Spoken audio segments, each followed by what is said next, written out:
Hey there, Ed McCormack here, founder of the crypto education platform Dchained.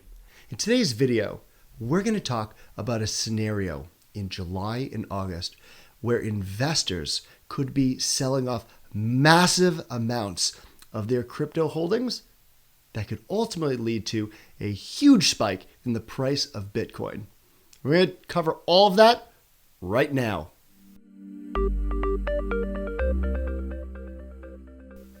So if you've been following our other videos, you'll know that we have talked at length about how institutional investors, both the actual financial organizations and wealthy investors, have used all of these different investment vehicles to tip the scales in their favor when it comes to investing in crypto.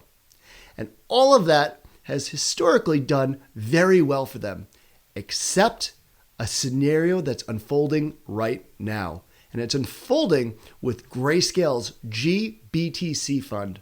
Now, all GBTC stands for is Grayscale Bitcoin Trust. And it's a investment vehicle that institutional investors have been flooding to because it was the first and largest crypto fund that was approved and regulated in the US. So it was an entry point for many of these institutional investors. As such, there's been inflows in the billions every single month. $2 billion in December and $1.7 billion in January in particular.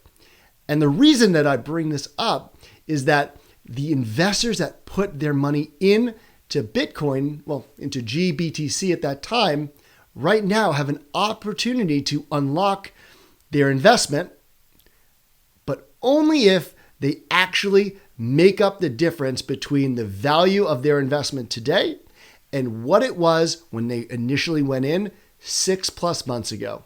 I'm going to talk about that right now. So let's first talk about how GBTC funds are set up.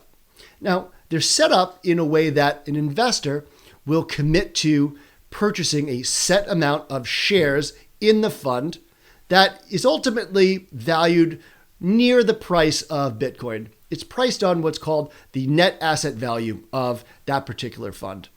Don't have to know that for right now. What you do need to know, though, is the way that investors get involved is they either will deposit US dollars or Bitcoin, and they can have that either on hand or they can borrow it. Now, the reason that this is very, very unique is that when they put their money in, it's locked up for 6 months. And when they go to unlock it, they need to at least have enough money to cover their initial balance or their initial loan to purchase or to subscribe to the GBTC shares. So let me give you an example just to help clarify. So if I wanted to borrow Bitcoin and purchase my shares in GBTC on January 1st, let's say my balance at that time was $100,000. So I wanted to borrow $100,000 worth of Bitcoin to get involved in GBTC. But after February, overall GBTC started to trade below the price of Bitcoin, roughly about 10% at the time of this recording in early July, which means that in order for me to get my money out of the fund, I need to make up the difference between what my loan was and what the value of my assets are today. And the way that investors can do this is they have to go into the spot market and buy up Bitcoin to make up that difference.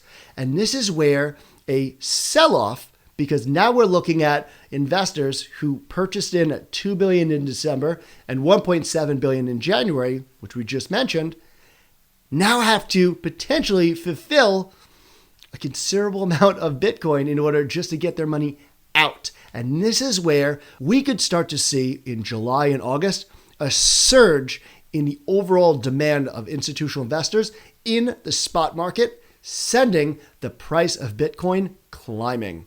So just to reiterate, ultimately, the scenario that we're facing here, institutional investors who decided to go the route of a compliant and ultimately a cookie cutter fund that they could participate in, put billions of dollars in with the understanding that they can then take their money out 6 months later.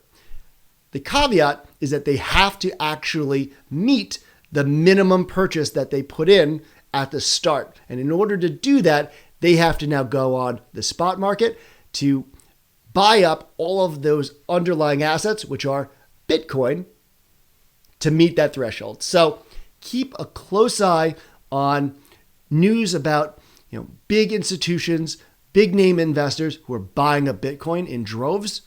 There could be a reason behind it. So I hope you found this video helpful. If you did, subscribe to this channel, tell your friends, of course, pound that like button, and please come check us out at dchained.com and all of the different market analysis that we're putting out on a daily basis, as well as our weekly crypto picks. So until next time, happy and safe investing. I'll speak with you soon.